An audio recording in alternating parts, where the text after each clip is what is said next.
ভিডিওটি দেখার আগে সবার কাছে ছোট্ট একটা রিকোয়েস্ট করতে চাই, প্লিজ প্লিজ প্লিজ যারা ভিডিওটি দেখবেন সবাই একটা করে সাবস্ক্রাইব করে দেবেন। আপনাদের ভালোবাসা পেলে এমন ভিডিও আরও উপহার দিব। ভিডিওগুলো বানাতে অনেক কষ্ট হয়, আমি জানি। এই ভিডিওটি অনেক মানুষই দেখবেন, তাই প্লিজ একটা করে সাবস্ক্রাইব করে দেবেন।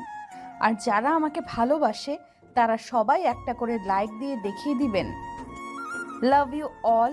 তো চলুন আজকের ভিডিওটি শুরু করা যাক। গল্প শুরু করার আগেই বলে দেওয়া হচ্ছে এটি একটি কাল্পনিক গল্প। তো চলুন শুরু করা যাক।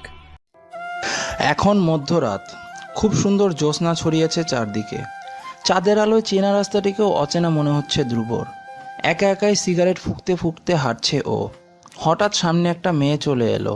মেয়েটি আগে আগে হাঁটছে। কোন গলি দিয়ে এসে সামনে পড়ল বুঝতে পারল না ধ্রুব। মেয়েটির বেশ লম্বা চুল, দীর্ঘ ও ঘন চুলগুলো দিয়ে ছেয়ে গেছে সমস্ত পিঠ। এমন মাঝরাতে এরকম এলোকেশি দেখলে ভয় পাওয়াটাই স্বাভাবিক। ধ্রুবর বুকটা কেমন ধক করে উঠল। মেয়েটির হাঁটার স্টাইলে একটা কেমন ভুতুরে ভাব আছে, মনে হচ্ছে ভূতের দেশের রাজকন্যা।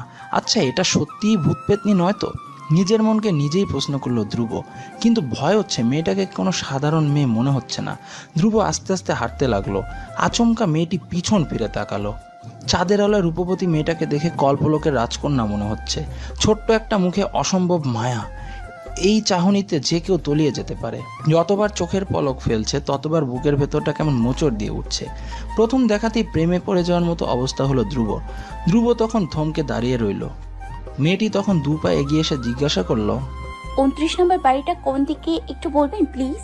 এটা শুনে হঠাৎ চমকে উঠল ধ্রুব। 29 নম্বর বাসার খোঁজ করছে কেন? সেটা তো ধ্রুবদেরই বাসা। সেখানে গিয়ে কি করবে এই মেয়ে? ভূত নয় তো? আর যদি ভূত না হয়ে থাকে তাহলে সুখে মরেই যাবে ধ্রুব, কারণ এই মেয়েটিকে দেখে যে মনে মনে মনে প্রেম জাগছে। তারপর ধ্রুব একটু এগিয়ে এসে বলল, জি, আমার সাথে আসুন। আপনার সাথে যাব কেন? কিসের মতলব আছে শুনি? সরি, মতলব থাকবে কেন? মাঝরাতে একটা সুন্দরী মেয়েকে দেখলে যে কোনো পুরুষের মাথায় মতলব চাপবে। হুঁ, তাহলে নিজেই খুঁজে নিন যান। ভালো করতে চাইলে নাকি মতলব চাপে মাথায়? আজও। মেয়েটি তখন হেসে বলল, রেগে যাচ্ছেন কেন? আপনাকে কষ্ট করে যেতে হবে না। কোন দিকে বাড়িটা একটু বলে দিন, আমি একাই যেতে পারবো। আমার সাথে যেতে কি খুব ভয় হবে আপনার? না মানে অচেনা একজন লোকের সাথে। ও আচ্ছা, এত রাতে একা একটা মেয়ে হাঁটছেন, তার বেলায় ভয় করে না, আর আমার সাথে গেলে ভয় করবে? তাও ঠিক। আচ্ছা বলুন। বাহ, একটা বাক্যেই আপনার ভয় উধাও হয়ে গেল। বলেই হো হো করে হাসলো ধ্রুব। ধ্রুবর হাসি দেখে আবারও ভয় পেয়ে গেল মীরা। মুখটা তখন কাচুমাচু করে